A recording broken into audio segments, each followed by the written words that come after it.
ज्यांना जुलै आणि ऑगस्ट असे दोन्ही महिन्यांचे पैसे जे आहेत ते पोहोचलेले आहेत। ही महत्वाची बातमी म्हणावी लागल्या महत्वाच्या काही ठिकाणी जे आहे ते आत्ताच हप्ता पाठवण्यास सुरुवात झालेला आहे। वरळीतील एका महिलेचा आपल्याला मेसेज आलेला आहे, तिला 3000 रुपये जे आहेत ते लाडकी बहीण योजनेचे मिळालेले आहेत। त्यासोबत लातूरमध्ये म्हणजे राणा जगजित सिंह यांनी देखील ट्विट केलंय आणि लातूरमध्ये देखील बऱ्याच ठिकाणी आणि धाराशिवमध्ये महिलांना जो लाडकी बहीण योजनेचा हप्ता जो आहे तो मिळण्यास सुरुवात झालेली आहे। हे रूट करण्यात आलेले आहेत पैसे, कारण की आपली रक्षाबंधन जे आहे ते काही दिवसांवरती येऊन ठेपलेलं आहे आणि त्याआधीच आता मुख्यमंत्री लाडकी बहीण योजनेचे पैसे जे आहेत ते महिलांच्या अकाउंटमध्ये देण्यात येत आहेत। आणि महत्वाचं म्हणजे 3000 रुपये जे आहेत ते महिलांच्या अकाउंटमध्ये देण्यात आलेले आहेत। म्हणजे जुलै आणि ऑगस्ट असे दोन्ही महिन्यांचे पैसे जे आहेत ते पोहोचलेले आहेत। ही महत्वाची बातमी म्हणावी। मुख्यमंत्री आणि दोन्ही उपमुख्यमंत्री यांनी रक्षाबंधनच्या पूर्वसंध्येला सर्वात आधी तुमच्या औक्षणामध्ये ओवाळणी टाकलेली आहे, म्हणून खऱ्या अर्थानं आज तुम्हाला सक्षम करण्याचं काम हे महायुतीच्या सरकारच्या माध्यमातून त्या ठिकाणी होत आहे। आज इथं उपस्थित असणाऱ्या 99.99% महिलांच्या खात्यामध्ये डीबीटी त्या ठिकाणी झालेला आहे। 1% जर एखाद्याचं आधार कार्ड लिंक झालं नसेल किंवा सीडेड नसेल तरच ते चुकून राहिलेलं आहे। पण साधारणपणे साहेब आपल्या मार्गदर्शनाखाली अधिकाधिक माझ्या माता भगिनींना लाभ देण्याचा त्या निमित्ताने आपण प्रयत्न केला। खऱ्या आज तुमच्या मार्गदर्शनाखाली आज आयोजित झाला आणि खऱ्या अर्थानं मुख्यमंत्री माझी लाडकी बहीण या योजनेअंतर्गत ज्यांना ज्यांना राज्याचे लाडके मुख्यमंत्री एकनाथजी शिंदे साहेब, दोन्ही उपमुख्यमंत्री फडणवीस साहेब आणि अजितदादा यांच्या पुढाकारातून रक्षाबंधनच्या पूर्वसंध्येलाच ओवाळणी मिळालेली आहे, त्या माझ्या सर्व माता भगिनींना आज आपण या ठिकाणी एकत्रितपणाने आमंत्रित केलं आणि त्यांच्यासाठी खऱ्या अर्थानं हा सन्मानाचा सोहळा आयोजित केला। जेव्हापासून मुख्यमंत्री माझी लाडकी बहीण ही योजना जाहीर झालेली आहे त्या दिवसापासूनच महिलांमध्ये एक वेगळ्या पद्धतीचा आनंद आणि उत्साह त्या निमित्ताने आपल्याला पाहायला मिळाला। खरं तर मुख्यमंत्री महिला सशक्तीकरण अभियान हे अभियान ज्या वेळेला सन्मान्य मुख्यमंत्री महोदयांच्या मार्गदर्शनाखाली सुरू केलं तेव्हापासूनच त्या अभियानाअंतर्गत एक उद्दिष्ट साहेब आपण ठेवलं की 2 कोटीपेक्षा अधिक महिलांना आर्थिकरित्या सक्षम करण्याची भूमिका ही महायुतीच्या सरकारने घेतली आणि मग त्या अंतर्गत एसटी मध्ये प्रवास करत असताना 50% सवलत असेल, त्याचबरोबर उच्च शिक्षणामध्ये महिलांना मुलींना त्यांच्या उच्च शिक्षणाची जबाबदारी असेल, 3 मोफत गॅस सिलेंडर असतील, या सर्व महत्त्वाकांक्षी योजना साहेब आपल्या नेतृत्वाखाली आल्या। पण खऱ्या अर्थानं सर्वाधिक योजना जर कुठल्या माझ्या माता भगिनींपर्यंत पोहोचली असेल आणि भावली असेल आणि खऱ्या अर्थानं मोठे भाऊ म्हणून एक हृदयामध्ये स्थान त्या निमित्ताने निर्माण करणारी जर योजना कुठली ठरली असेल तर ती निश्चितपणाने मुख्यमंत्री माझी लाडकी बहीण ही योजना त्या निमित्ताने ठरलेली आहे। आणि आज रत्नागिरी जिल्ह्यामध्ये सुद्धा 2,60,000 पेक्षा अधिक लाभार्थी हे आपण या योजनेअंतर्गत नोंदवू शकलेलो आहोत आणि साधारणपणे प्राप्त झालेल्या अर्जांपैकी 90% पेक्षा जास्त सक्सेस रेशो या जिल्ह्यांनी सुद्धा आपल्यासमोर ठेवलेला आहे।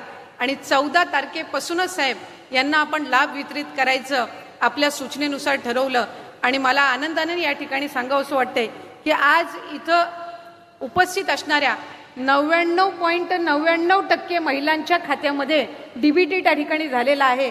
1% जर एखाद्याचं आधार कार्ड लिंक झालं नसेल किंवा सीडेड नसेल तरच ते चुकून राहिलेलं आहे। पण साधारणपणे साहेब आपल्या मार्गदर्शनाखाली अधिकाधिक माझ्या माता भगिनींना लाभ देण्याचा त्या निमित्ताने आपण प्रयत्न केला। खऱ्या अर्थानं ही संपूर्ण योजना राबवत असताना माझ्या अंगणवाडी सेविका आणि माझ्या मदतनीस यांनी घेतलेली मेहनत सुद्धा या ठिकाणी वाखाणण्याजोगी आहे आणि खऱ्या अर्थानं प्रत्येक घरामध्ये जाऊन फॉर्म भरून त्या लाभार्थ्यापर्यंत लाभ पोहोचवण्याचं काम जर कोणी केलं असेल तर माझ्या अंगणवाडी सेविका आणि मदतनीस यांनी त्या निमित्ताने केलं। त्यामुळे आजच्या कार्यक्रमाच्या निमित्ताने मी त्यांचे सुद्धा या निमित्ताने आभार मानते आणि मुख्यमंत्री माझी लाडकी बहीण या योजनेअंतर्गत पहिल्यांदाच कुठल्याही शासकीय योजनेमध्ये अशासकीय कर्मचाऱ्यांना आपण साहेब लाभ देत आहोत। ही एकमेव योजना आहे जिथं आपण अशासकीय कर्मचाऱ्यांना सुद्धा लाभ देत आहोत। म्हणजे माझी अंगणवाडी सेविका मदतनीस आशा सेविका ही लाभार्थ्यांचे फॉर्म पण भरते, पण या योजनेमध्ये ती सुद्धा लाभार्थी आहे आणि म्हणून तिच्याही खात्यात आपण दर महिन्याला 1500 इतका लाभ हा त्या निमित्ताने वितरित करत आहोत। आणि त्याचबरोबर प्रत्येक पात्र फॉर्मच्या मागे 50 रुपयाचं इन्सेंटिव्ह आपण त्यांना ठेवलेला आहे. त्याच्यामुळे त्यांची मेहनत याची निश्चितपणाने विभाग म्हणून, महायुतीचं सरकार म्हणून दखल घेऊन अधिकाधिक प्राधान्य देण्याचा त्यांच्यासाठी सुद्धा आपण हा प्रयत्न करत आहोत. मी या निमित्ताने सन्मान्य पालकमंत्री महोदयांचे विशेष अभिनंदन करीन, विशेष आभार मानीन की सिंधू रत्न योजनेअंतर्गत त्यांनी इथल्या पर्यटनाला चालना देण्याच्या दृष्टिकोनातून, महिलांना सक्षम करण्याच्या दृष्टिकोनातून जे टुरिझम बसेसची सुविधा त्यांनी सुरू केलेली आहे, ती चालवण्याची जबाबदारी सुद्धा त्यांनी बचत गटांना दिलेली आहे आणि या उपक्रमाला उत्तम असा प्रतिसाद मिळत आहे. आपल्या राज्यामध्ये रत्नागिरी जिल्हा हा पहिला ठरलेला आहे की अशा पद्धतीचा नाविन्य उपक्रम राबवणारा. त्यामुळे निश्चितपणाने मी मनापासूनचे ऋण या कार्यक्रमाच्या निमित्ताने व्यक्त करते. ज्या वेळेला आपण ही योजना आणली त्यावेळेला खऱ्या अर्थानं अनेक आमच्या माता भगिनी बोलायच्या की आमच्या घरातल्या पुरुषासोबत, पतीसोबतची आमची जॉईंट अकाउंट आहे, आमच्या भावासोबतची आमची जॉईंट अकाउंट आहे, किंवा तुम्ही ती अट का टाकली आहे की आमचं स्वतःचंच वैयक्तिक त्या ठिकाणी अकाउंट असावं, जॉईंट का नसावं. तर त्यामागची भूमिका ही महायुतीच्या सरकारची माझ्या भगिनींनो ही होती की हा जो लाभ आहे, 1500चा जो सन्मान निधी आहे, हा तुमच्या वैयक्तिक खात्यामध्ये पोचला पाहिजे. कारण खऱ्या अर्थानं हा जो सन्मान निधी आहे हा तुमच्यासाठी आहे, तुमच्या सक्षमीकरणासाठी आहे.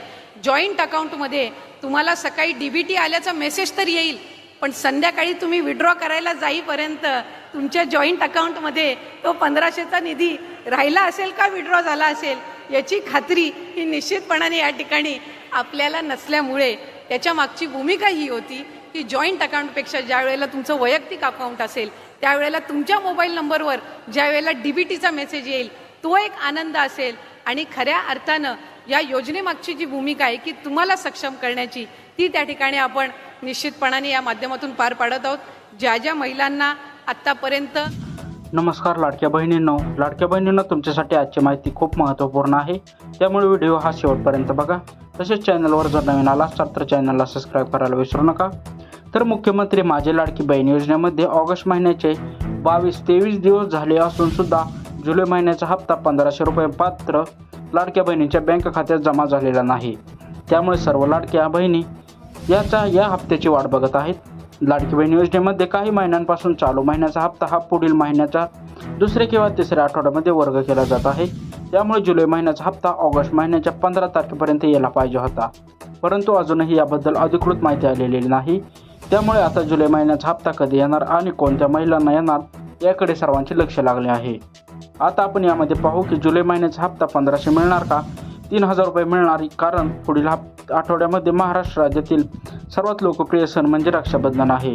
राज्य सरकारच्या रक्षाबंधन लाडक्या बहिणींना गिफ्ट देणार काय, 3000 रुपये देणार आहे का, याबद्दल आपण सविस्तर माहिती पाहणार आहोत. त्यामुळे हा चॅनल शेवटपर्यंत बघा. चॅनलवर जर नवीन आला असाल तर चॅनलला सबस्क्राईब करायला विसरू नका. मुख्यमंत्री माझी लाडकी बहीण योजनेमध्ये जुलै महिन्याचा हप्ता हा या आठवड्यामध्ये येण्याची दाट शक्यता होती. कारण 22 ऑगस्ट रोजी जुलै महिन्याचा हप्ता वितरणाचा निधी 319 कोटी रुपये विभागाकडून प्राप्त झाला आहे आणि हा GR प्रसारित होऊन 7 दिवस ओलांडून सुद्धा अजूनही लाडक्या बहिणींच्या बँक खात्यात पैसे जमा झाले नाहीत. त्यामुळे लाडक्या बहीण योजनेतील सर्व पात्र महिला समजत आहेत की जुलै महिन्याचे 1500 मिळणार आहेत का 3000 रुपये मिळणार. जर पुढील आठवड्यामध्ये म्हणजेच 24-25 ऑगस्ट रोजी जर आता वितरित झाले तर जुलै आणि ऑगस्ट महिन्याचे दोन्ही महिन्याचे एकत्रित 3000 रुपये रक्षाबंधन निमित्त ओवाळणी लाडक्या बहिणींना मिळू शकते. नाहीतर जुलै महिन्याचे 1500 रुपये पुढील दिवसांमध्ये लाभार्थी महिलांच्या बँक खात्यामध्ये जमा होणार आहे. तर कसा वाटला आजचा व्हिडिओ कमेंटद्वारे नक्की सांगा. चॅनलवर जर नवीन आला असाल तर चॅनलला सबस्क्राईब करायला विसरू नका. अशाच माहितीपूर्ण व्हिडिओसाठी आजच आपल्या चॅनलला सबस्क्राईब करा. तसेच हा व्हिडिओ जास्तीत जास्त लाडक्या बहिणींपर्यंत नक्की पोहोचवा. धन्यवाद.